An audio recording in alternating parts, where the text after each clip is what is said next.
Hello everyone, my name is Griffin and we are back with another reaction video.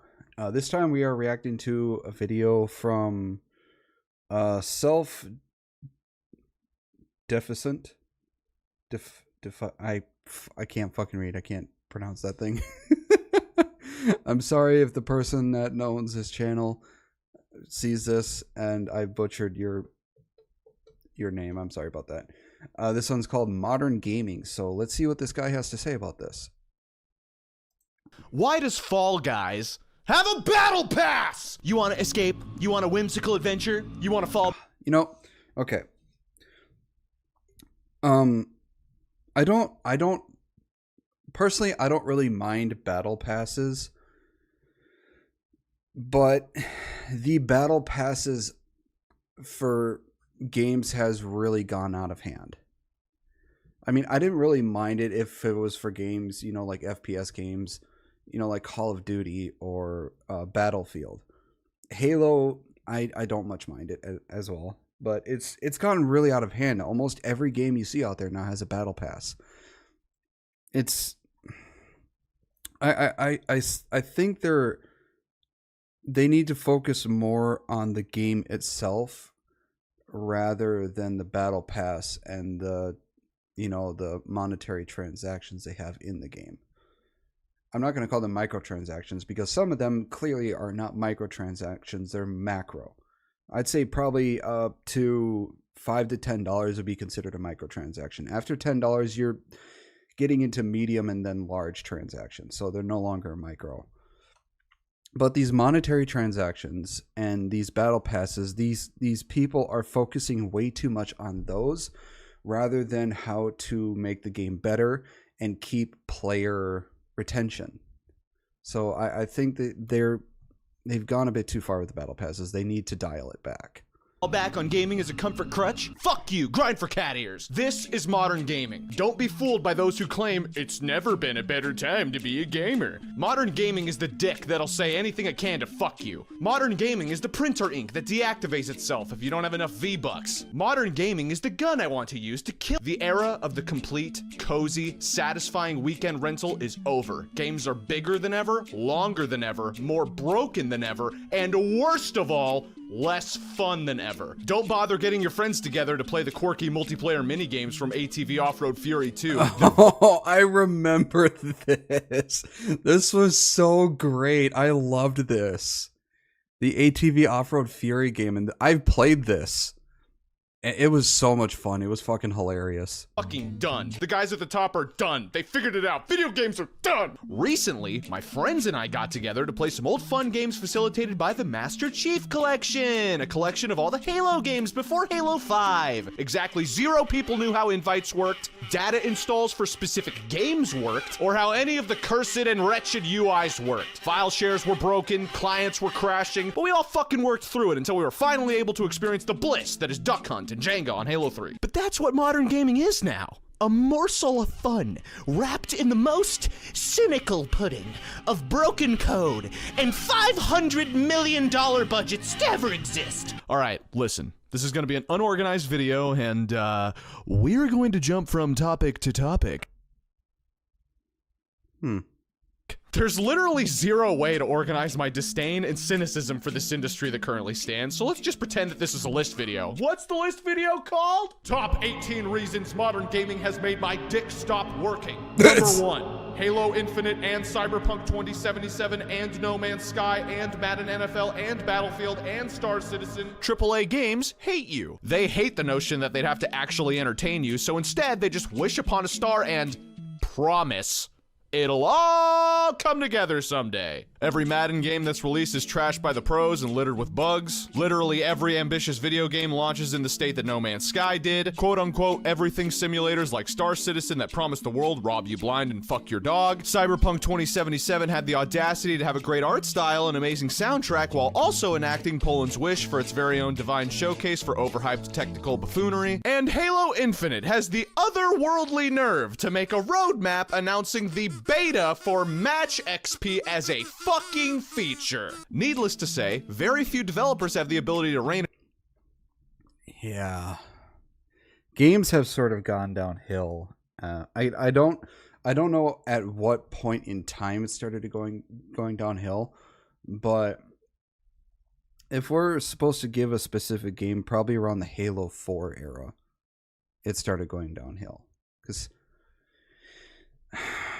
the thing is, a lot of these games that we play aren't necessarily, at least in my mind, god awful to the point where I want to stop playing video games. But they've focused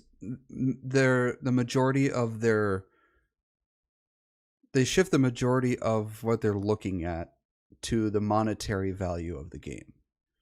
Look, I understand that that you need to make money in order to keep going and keep making new games. But the thing is, there are very successful games that have no monetary transactions in them.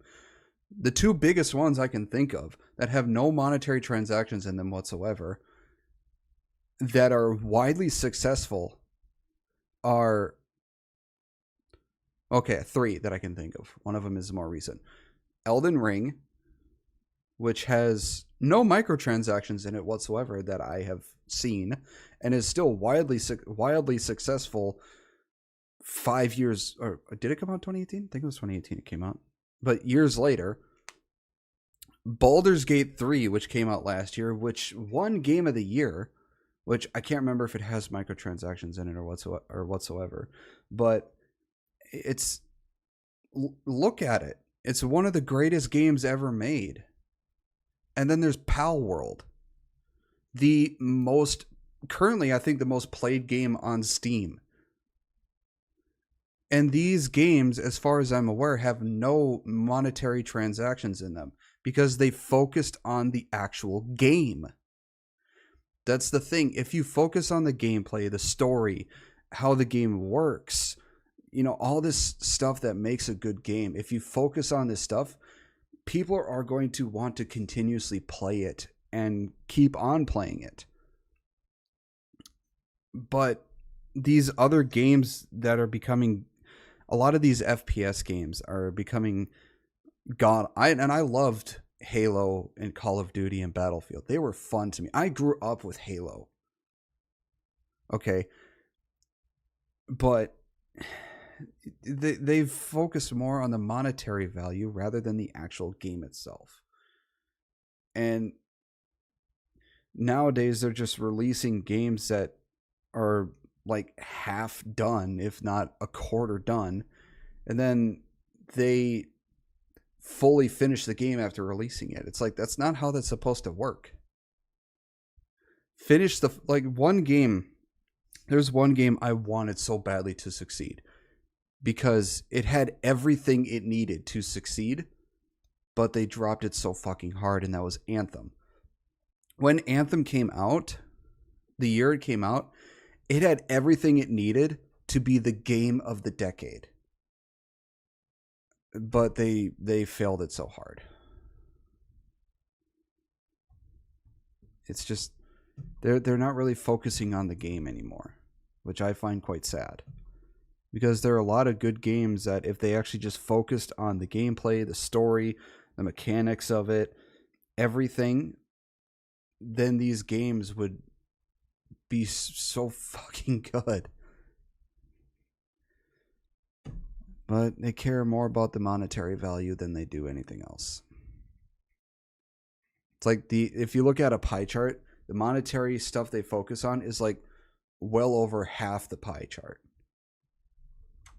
It in and have a pep talk good enough to stop smoking meth in the fucking break room long enough to turn their games around. Hello Games is the shining example everyone loves to bring up with how they turned No Man's Sky around from a broken, unplayable mass of shit to something that people pretend is fun to play. A pure sandbox without fluid feel still sounds like a bad time to me, but hey, some journalists changed their ratings, so we all better go on Twitter and tell the masses the consensus has changed. What? Yeah, that... When No Man's Sky first came out, that was like one of the biggest game flops I have ever fucking seen. Because they promised all this stuff where you can explore different galaxies, where you'll be able to run into other people, and all this sort of stuff. None of it came out. the way of what they promised. It was one of the biggest flops in gaming history. they with the new No Man's Sky they came out with sometime later, it was much better than the original that they released. Why even bother releasing the game in 14 months when we can release it in 15 minutes? Todd Howard, I haven't even finished the wall textures in the first level. 14 minutes and 56 seconds! Hyping any video game up these days just leaves you with the same feeling you get when a beautiful girl doesn't appreciate your hard-earned 100% save file in Sonic Adventure 2. Disappointment. My Chow can run circles around you, Francine. They're champion fighters and can fly high so they can reach the highest of all the heavens, Francine. Why don't you love me, Francine? Number 2, you keep buying it. These games demonstrate the bare minimum for what could be considered software, and the market has spoken. We'll be angry, but god damn it, take my money. Even Yeah, one of the biggest things, the biggest examples of this is like Call of Duty. The new Modern Warfares that came out, Modern Warfare 2, and now Modern Warfare 3. And, you know, Cold War and World War, or whatever the fuck it is. They keep coming out and people keep complaining about it, yet they still keep fucking buying it and shelling out hundreds, if not thousands or tens of thousands of dollars into this game. And, you know, if you keep buying this, you can complain all you want, but you're the idiot that keeps buying this shit. So you really have no right to complain if you keep buying it. I mean, complain all you want, but you're the one, you know, shelling out the money for them to continue doing this horrid shit to the game. though nobody plays these games after launch, they line up to buy it. It makes my fucking jaw drop. The amount of raw, unfiltered, hardened, diamondized, reinforced, ionized copium surrounding the rocky launch of AAA games with $500 million budgets is too much. You all need to snap out of it and do something more worth your time and money, like getting a payday loan. Everyone fucking knows you're gonna spend it on FIFA's Ultimate Team. God, FIFA. Actually, you know what? This is the biggest example is FIFA. This game is like 20% game and 80% monetary transactions. That's all it is. These EA Sports generates billions of dollars every year with FIFA because people keep wasting their money buying these character cards, whatever the fuck they are, off the online store.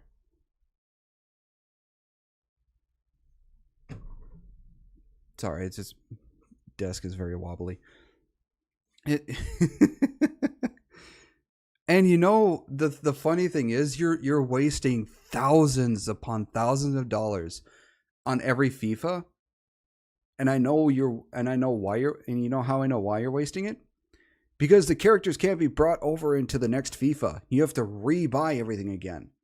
So at that point, you've just lost thousands of dollars that you could have used for something that, you know, that would be better suited to you. Rent, food, your vehicle, you know, something that you will need in your everyday life. And yet you just wasted thousands of dollars on stupid ass soccer characters. Anyway, you stupid fucking idiot. Number 3, matchmaking is dumb now. In 2007, Bungie dropped the angelic sex toy that was Halo 3. Kept you coming back for more and the orgasm. Oh, Halo 3. Only got better. You got to play the game with your friends, finding matches was transparent, the UX was fat and thick, those pre- and post-game lobby fights, the service records, and even the limited events before the live service battle passes of modern day. Rock hard, flaccid, titanium, tinfoil, crunchy peanut butter, store brand expired smooth brain peanut butter. What once was a valuable tool for matching players into fun and engaging matches. I miss the old days of Halo 3 online matchmaking. That was so much fun. I sunk hundreds of hours into Halo 3 online. Hundreds of hours. Oh, it was so much fun. I miss those days.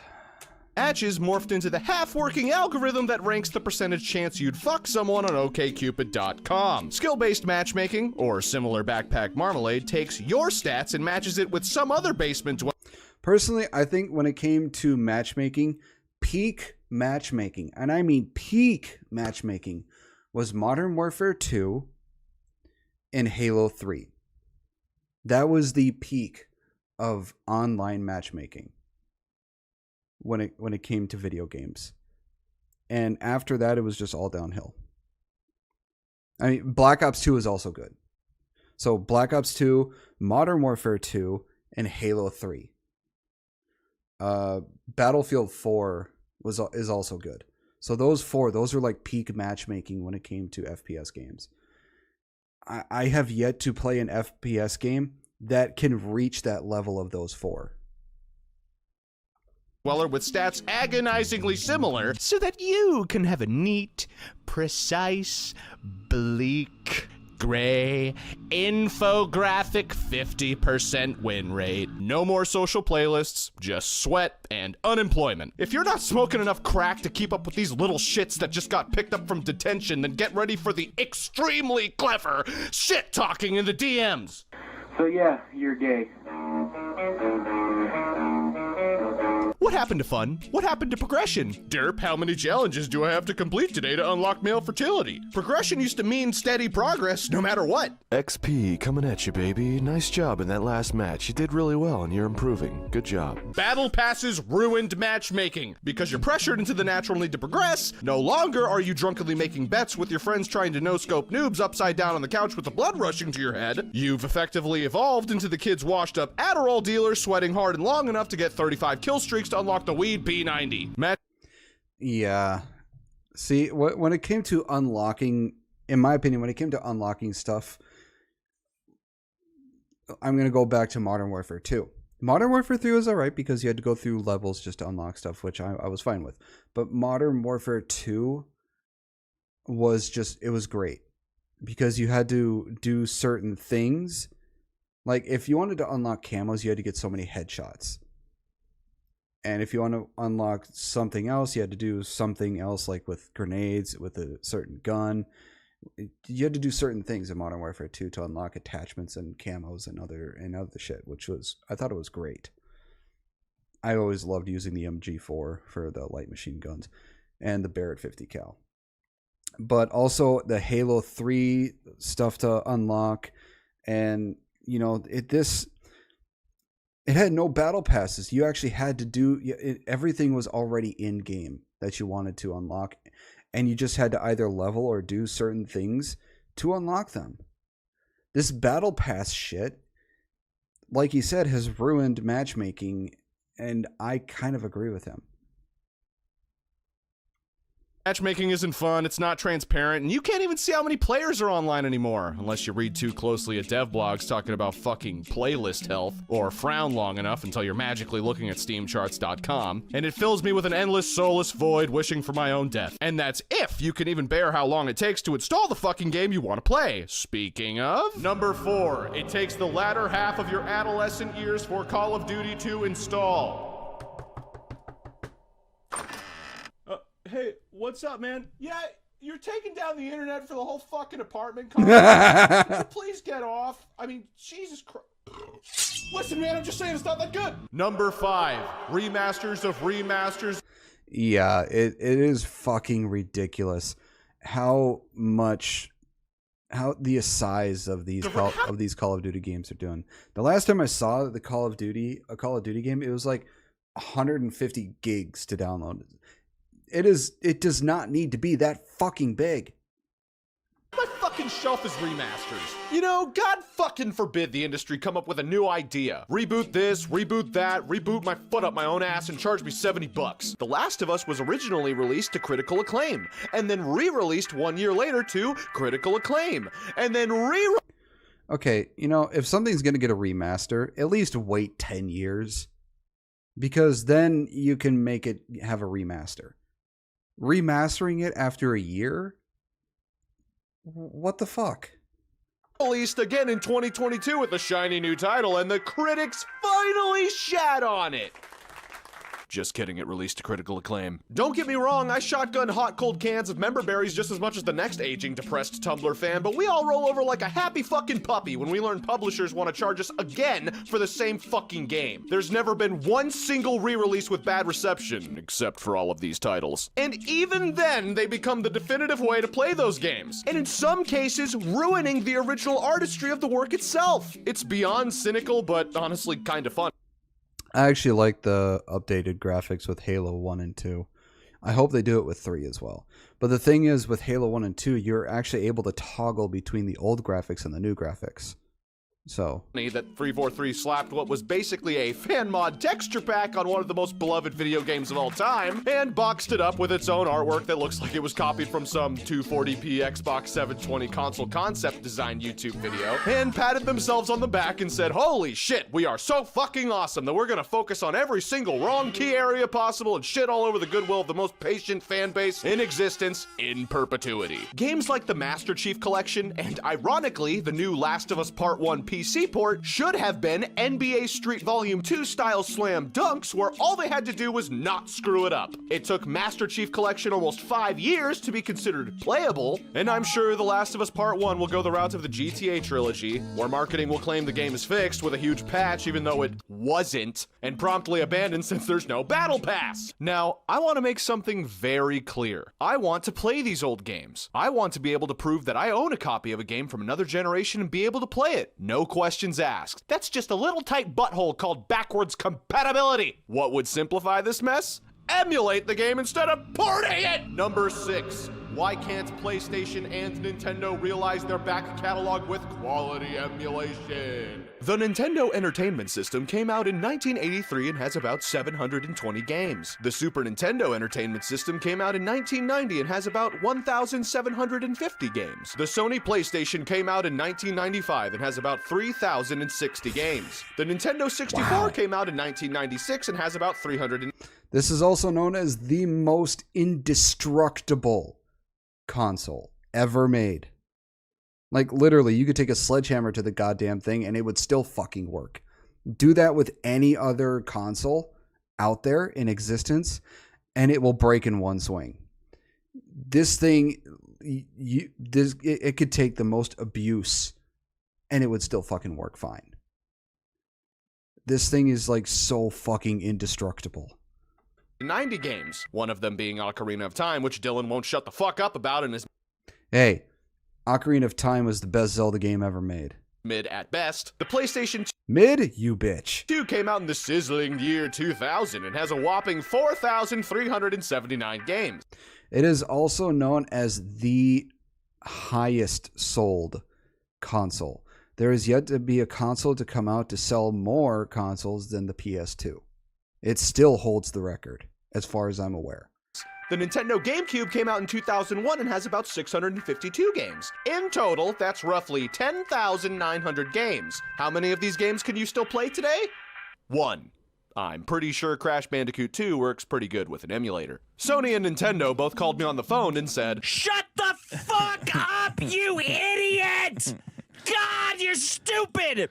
You don't even deserve to see color. You're so fucking stupid. The whole world should be in black and white. their words, not mine. The fact that Sony and Nintendo have so many IPs wasting away will never make sense to me. For the jaded audience like me, all I want is access to the games during the era you used to be cutting edge and exciting. Compared to today, everything is soft, rounded, safe, and monetized. Back in the day, FMVs were weird and experimental, gameplay never had a single rule as to how it needed to be controlled, and creativity was at an all-time high. Now today's bastions of creativity live on the coked out boards of 4chan, or over-realized, overinflated, overly specific simulators launched on Kickstarter, such as Eyebrow Piercing and Butthole Enema Simulator. Number 7. All PlayStation games are C-tier AMC dramas. You got games like God of War or Horizon Forbidden West. I want to play the old God of Wars so bad. I wish they would just port over the 3 God of Wars so I can play them. I would like to play Ragnarok, but I gotta wait till they make it available for PC, which will probably take for fucking ever. Sprinkle next to these AA roguelikes. It's the same thing with Gears of War. They only have the first one on PC. They need to put out 2 and 3. I want 2 out because of the Horde mode. The Horde mode was the best thing, other than the campaign. Horde mode was the best thing Gears of War ever made. I loved their Horde mode. It is so fucking fun. Such as Returnal. That's Sony's entire modern library. Here's my point. A game doesn't have to be a... Oh, I remember this game. I forget what it's called, but it was so much fun. Even the arcade versions of this game was so much fucking fun. I had so much fun with this game. Cinematic masterpiece. There's other ways to keep a player engaged, but it can't be fun, according to this guy, and this guy. Sony games are cynically overproduced TV shows. And to illustrate that, I'll introduce you to Jeremy. Jeremy has seen some Marvel movies when he was a kid, won't shut up about Breaking Bad, and unironically watched some shows on the CW. I honestly don't care to see Breaking Bad. I really don't. Jeremy is going to play God of War Ragnarok and Horizon Forbidden West 5 times each because everyone on Reddit is discussing the lore of all the moments he was too bored to focus on. Jeremy also feels the obligation to join constructive Reddit threads about the merits of the $100 million video game. Jeremy also pretends to have always loved Spider-Man before buying the PS4 game. Jeremy has nothing to do with himself because he's alone and undriven. Jeremy has depression. Jeremy is... I actually have the Spider-Man game, the 2 Spider-Man games that are on Steam on my wish list.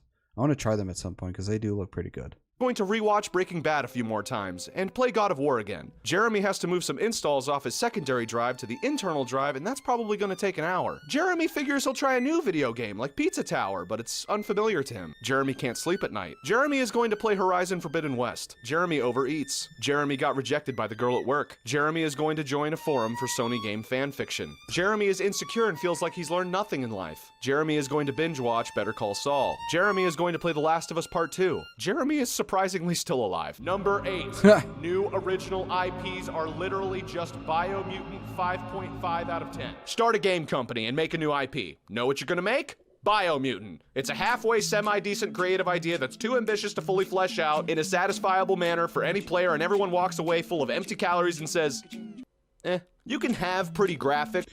This game looked good, but it didn't look interesting enough for me to play, honestly. It's just You can have smooth gameplay, but the second you prioritize those two things over an immersive and creative gameplay loop, your EA games challenge everything. This concept isn't new either. Crucify my dick, but Fable is a perfect example of this. The original Fable trilogy is exactly indicative of this phenomenon I'm talking about. Engaging visuals, smooth enough gameplay, and a continuing complicated case of bulimia. Those games had zero narrative worth paying attention to, zero gameplay addicting enough to engage with the world propped up with paint and plywood, and worst of all, Peter Molyneux marketed it. Connecting people together and allowing them to tap on this massive cube. And I said, and I'm known for these things, I said there's something amazing in the side. Number 9,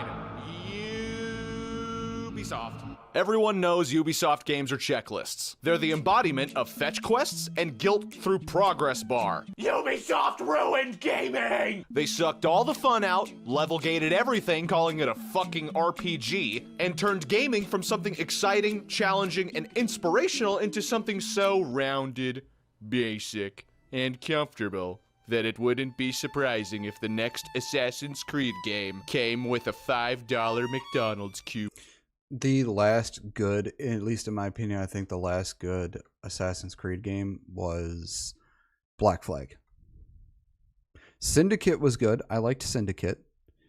But the last top tier one would be Black Flag. The Ezio trilogy was peak Assassin's Creed. I don't care what anyone says. There is no Assassin's Creed that does it better than the Ezio trilogy. Ubisoft Plus is an extremely appropriate move for the I like The Division 2. That was a good game. company, acting as yet another layer of obligation for these depressed and unfulfilled cubicle water bags with wives who hate them to distract themselves from the fact that the child they had didn't fix their broken spirit. Bust out the wiki and walkthrough, John. It's time to 100% the game before your wife burns your dinner. Here's a list of things you can buy with that money instead. An artisanal sandwich. 15 things at the dollar store.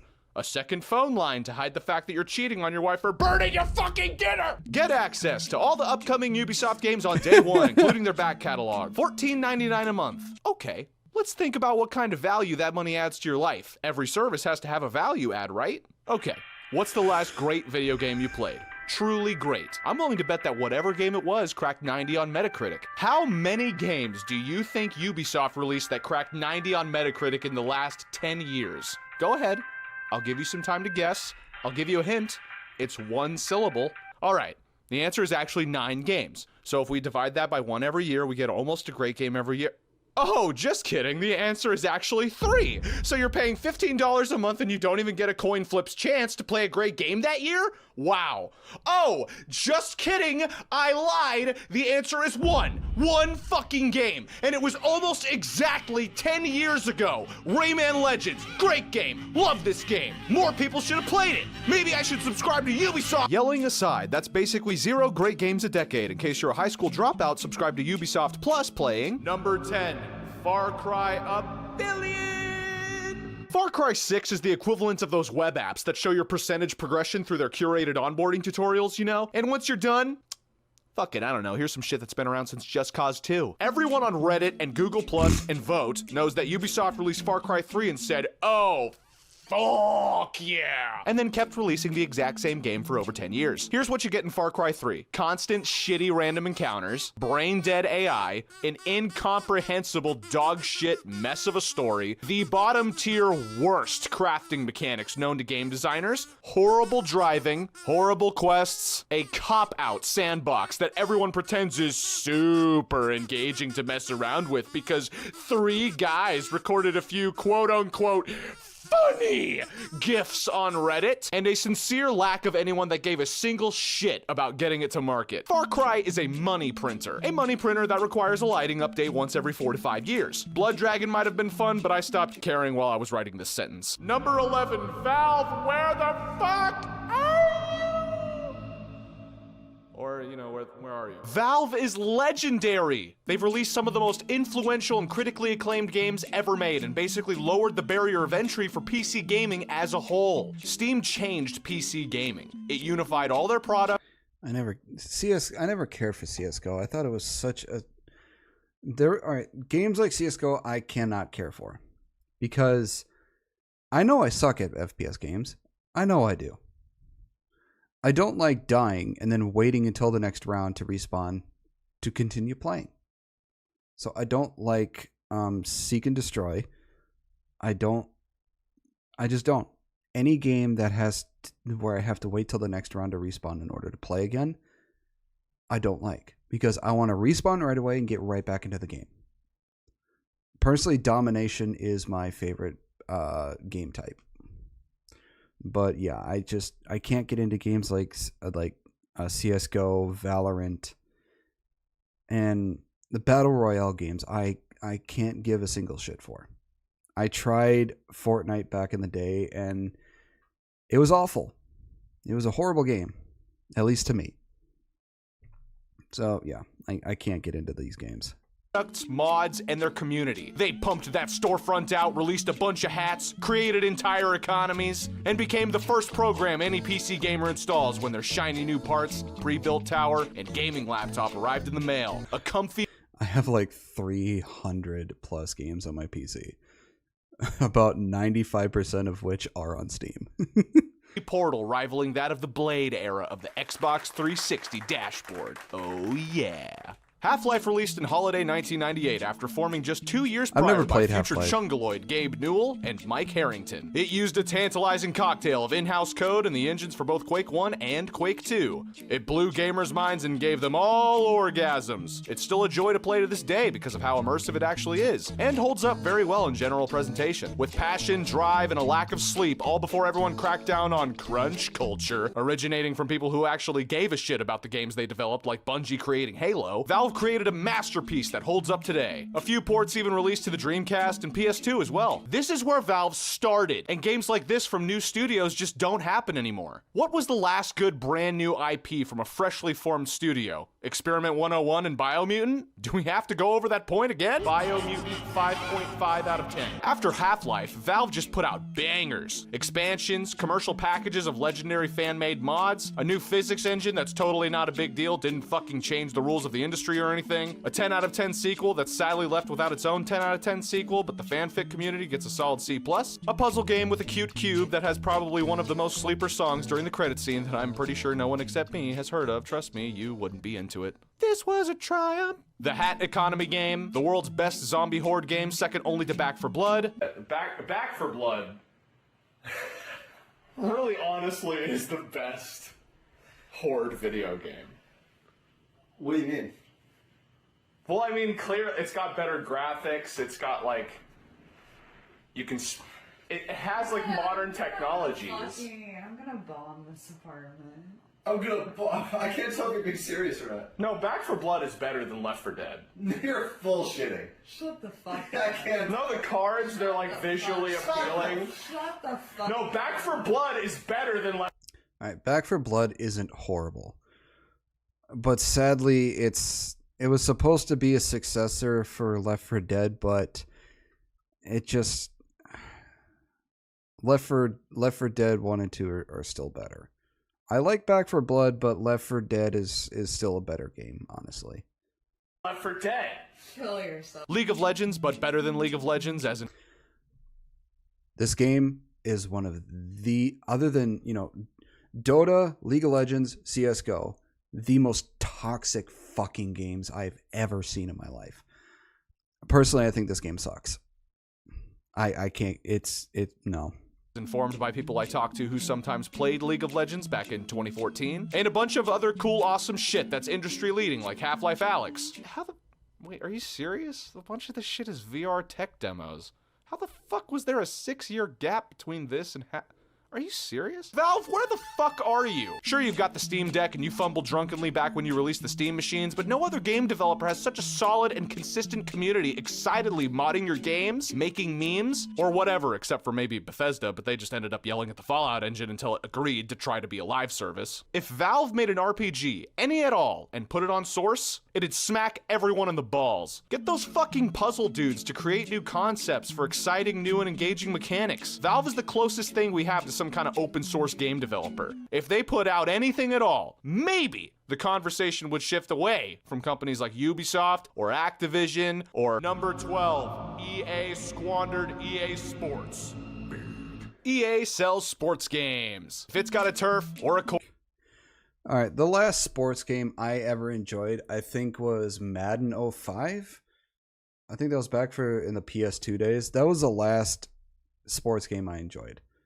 Was, the Madden ones back in the PS2 era. Other than that, the sports games honestly are just boring. Boring as hell. I don't understand how people enjoy them. But to each their own. I'm not shitting on anybody who enjoys sports games, but personally, I think they're just not good. All they are is just a game slapped on to a monetary transaction. Because sports games at this point are just basically 80 to 90% monetary transactions and 10 to 20% game. That's it. Court or a field, EA's got a game for it. Most of these games are released yearly with game-breaking bugs, broken cloud integrations that completely wipe multiplayer season progress, and the battle pass to end all battle passes, Ultimate Team. It's a loot box game mode. What's a loot box? A loot box is a slot machine. That's it. You pay money, you play the slots. Every video game... It's gambling. Plain and simple. Loot boxes are gambling. They shouldn't be in a game. Actually had them for about 3 years until some people bitched about CSGO and Star Wars Battlefront 2. It's a racket to take advantage of the potential gambling addicts in the previously untapped market of literal fucking children. You put money in, you get athletes with different ratings. Make your own team with those athletes? I don't know. Call it an ultimate team. You pay lots of money, get dispensed mostly shit until you finally get a diamond, and still get stomped, stacking your team against people online because no amount of stats is gonna hide the fact that the only word in your vocabulary is bruh. Before all of this Ultimate Team loot box chicanery, there existed experimentation, excitement, and fun under an actual EA label. And that label was EA Sports. big. NFL Street, SSX, NBA Street, FIFA Street. These games really made you feel like you were Batman. These games totally captured the spirit of extreme sports at the time. The X Games were everywhere, and Doritos were going apeshit with all their flavors, so EA put out a snowboarding game where you can flip your character in every direction, jump off painted metal ramps, and unrealistically grind on a chain link fence. SSX was very well reviewed, so they capitalized on that with a little remix, but let's just go ahead and call it The last snowboarding game I played was back for the N64. I had a lot of fun with that one. the sequel. SSX Tricky. This game was bonkers. There was no limit to what could be described as a trick. Hands, feet, and law-defying physics were everywhere, all while the game blasts run DMCs. It's tricky. The insanity doesn't end. There's a DJ that's scratching records and announcing your tricks. You're doing the worm or turning into a helicopter. And this game was fucking hard. AI is aggressive and fast. Learn those shortcuts, cause you're gonna need them. Also, be prepared to restart the motherfucking trick events until you actually land that triple rodeo Uber trick while nabbing the goddamn ×5 multiplier. SSX3 is objectively better though. Seamless snowboarding mountaineering from Peak 3 to Peak 1 with DJ Atomica was dope as fuck. NFL Street was the other game I played a lot as a kid. I loved football and NFL I remember all the street ones. They were pretty funny. Street loved me. It was a fast-paced and wonderfully exaggeratingly animated version of the sport, and it was easy to pick up and play. The game was unfairly challenging towards the end of the career mode since it relies so heavily on in-game stats, but that just made it more fun to fully max out a character in the way you intended. The outfits are a complete joke, but exaggeration was key here. Your characters jump a million goddamn feet in the air to catch a ball. Every movement is definitely big. Play this game with your friends and every play is going to be a screaming match. Games need to be as intense as this these days, and they just aren't. And as far as I'm concerned, NBA Street holds the crown of being the only sports game in the world to make chain counters fun. It's basketball, but with all these little moves that consume turbo and add to a meter called the Game Breaker. Score a bunch of moves back to back before making a sick dunk? Your opponent is going to shit a brick, cause they are fucked. The Game Breaker makes you OP as hell for one play, and can take points away from your opponent while you score some. Buffoonery that does not exist in modern gaming. Scoring points has never been as fun as in these EA Sports big games. The overall presentation and feel of these games is still downright exhilarating. While they are not in contention for being the best competitive games in the world, you could argue that their nature of being easy to pick up and relatively easy to master was what sold the entire experience. Speaking of which, number 13, not enough easy to pick up, easy to master games. Thanks to the fact that every game these days is connected to the fucking internet, tryhards are always finding new and innovative ways to measure their dicks. Every game is competitive, which means if you want to master a game, good luck mastering that. Yeah, see, here, this is the problem that came with the battle passes, the loot boxes, and all this sort of stuff. People are now tryharding so much that they forget to just have fun. I mean, people forget games were made to have fun. If you want to be competitive and, you know, sweat throughout the entire game, go to a competition. That's what that's for. You're playing with casuals. You're trying too fucking hard. It's a game. Relax. You're supposed to relax and have fun. You're not supposed to sweat through the entire thing like your life depends on it. That game against the millions of players trying to master the game. The skill distribution is literally a bell curve. So if you want to be really good, chances are you never will be. But if you go back in time to play something like SSX3, you never had that constant element of the skill ceiling changing on you. The AI or game was hard-coded, and you could breach their ability definitively. I would 100% put money on the fact that gamers today are way more insecure about their gamer abilities than they were 20 years ago. Gone, I say, gone are the days of trying to impress other awkward people by proclaiming you're a epic gamer. Now everyone just plays Fortnite on their phones while watching GTA 5 roleplay streams in the background. Get up, Joshua, dinner was ready 40 minutes ago. Also, your dad found out about your progress report, so start crying. Hydro Thunder Hurricane, Crash Team... Oh, Hydro Thunder, that's what it was called. I loved Hydro Thunder. It was so much fucking fun. Racing, all those Nintendo platformers, Spyro the Dragon, Halo campaigns, rhythm games like Guitar Hero and Rock I would love to play Guitar Hero again. It was so much fun. Band. Spend enough time in these games and you almost certainly would become very good. You might not top the leaderboards on speedrun.com, but you almost always reached a sense of nirvana playing a game efficiently with great mechanics in a trance-like state. Those tricks and SSX that you land that just net you the 3 question marks? Man, that's a good feeling. Do you get the same feeling playing Modern Warfare 2 Search and Destroy? No! Who cares if you're slightly better than a 7th grader? Indie games may scratch this itch, but I got a bone to pick with them. Number 14. Every indie game is a color-blocked, low-poly roguelike. Too many indie games are roguelites and have a pastel color block aesthetic and are low poly solely for the sake of nostalgia. That's it, that's the point. Number 15. All games are still made for PS2. I don't have a lot to say about this category, but console generations are too long. The one that felt the longest was the gap between the Xbox 360 and the PS3 jumping to the Xbox One and PS4. Truth be told, gaming still felt pretty shitty to play on console during that period. That was the best era to be a PC gamer, so you could brag to your friends that you have things like a high refresh rate monitor and a liquid CPU cooler that you won't maintain at all. Gaming on consoles got a huge quality of life improvement with this latest generation of series consoles and the PS5, but most games are still developed with the previous generation in mind. Game makers are constantly sacrificing cutting-edge technology for people stuck in the past, and granted, it may be a difficult situation to get out of, but I don't care. Innovation is important, damn it. Number 16, digital sales are complete bullshit. Digital sales ruined physical sales. Most of the time when you buy a console game, there's nothing on that disc other than a license and the uncaring Blu-ray letters staring back at your worthless fat face. Buy a game digitally. Great. You'll get to play it forever, right? Oh, wait.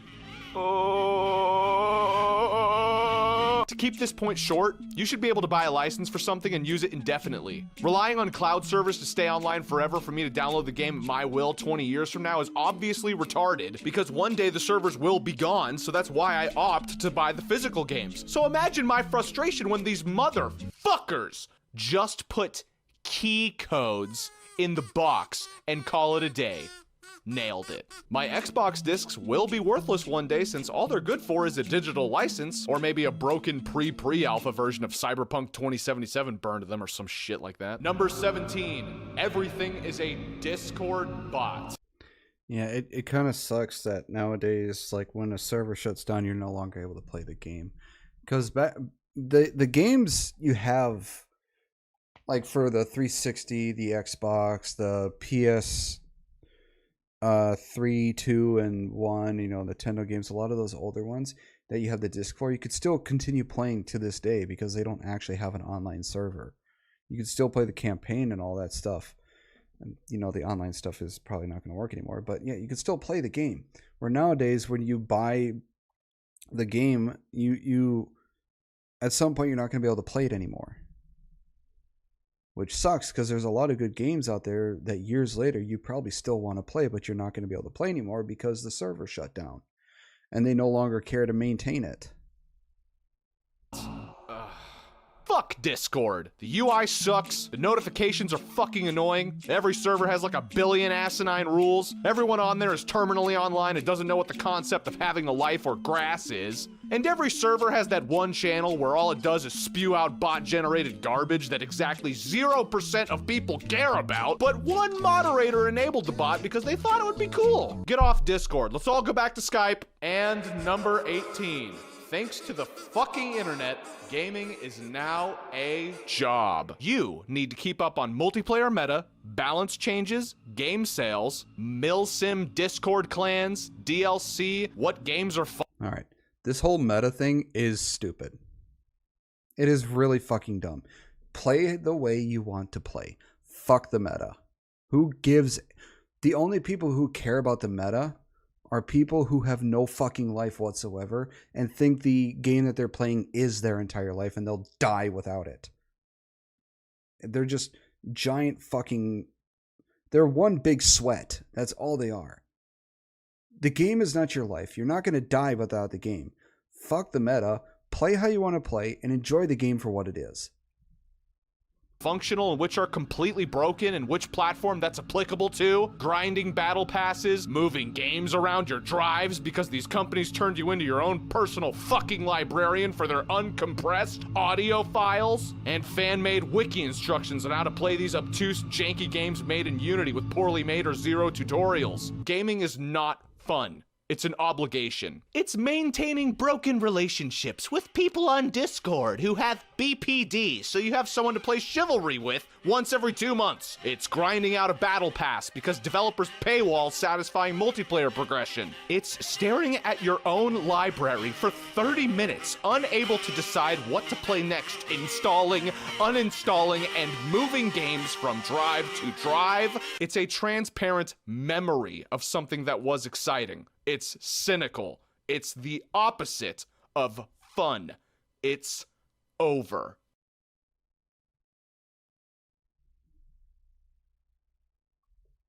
Yeah. The internet has kind of ruined games.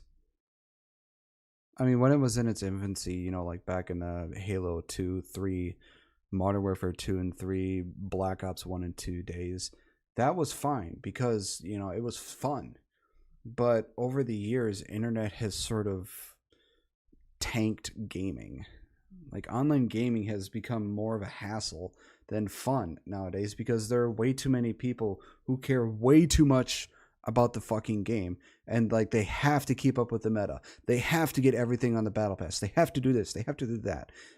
No, you don't. Just relax. Take a breath. It's just a fucking game. You're not going to die without it. You may go through some withdrawal, but you know, you're not going to die without it. I mean, if gaming just exploded one day and there were no more games to play, people are probably going to be a little more bored, but overall, people are going to start going back outside, you know, getting on with their life. People need to calm the fuck down when it comes to gaming. Fuck the meta. Fuck the battle passes, especially fuck loot boxes, because that's just fucking gambling. You know, and fuck the monetary transactions. Just play the fucking game. Have fun with it. That's what games were made for, to have fun and relax.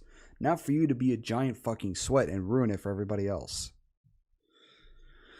Anyways, I hope you all enjoyed the video. I would like to hear what you have to say, so let me know what you think in the comments below. If there are any other videos you'd like to see me react to, please make sure to comment them down below, and I will, or over on my Discord page. The link to my Discord will be in the description. I do have a channel over on Twitch. I have changed the streaming schedule from Fridays to Sundays because I will be going to the gym and getting healthier Mondays through Thursdays. So, links to all my socials and everything else will be in the description below. I hope you have a wonderful day, and I will see you all in the next video. Bye-bye.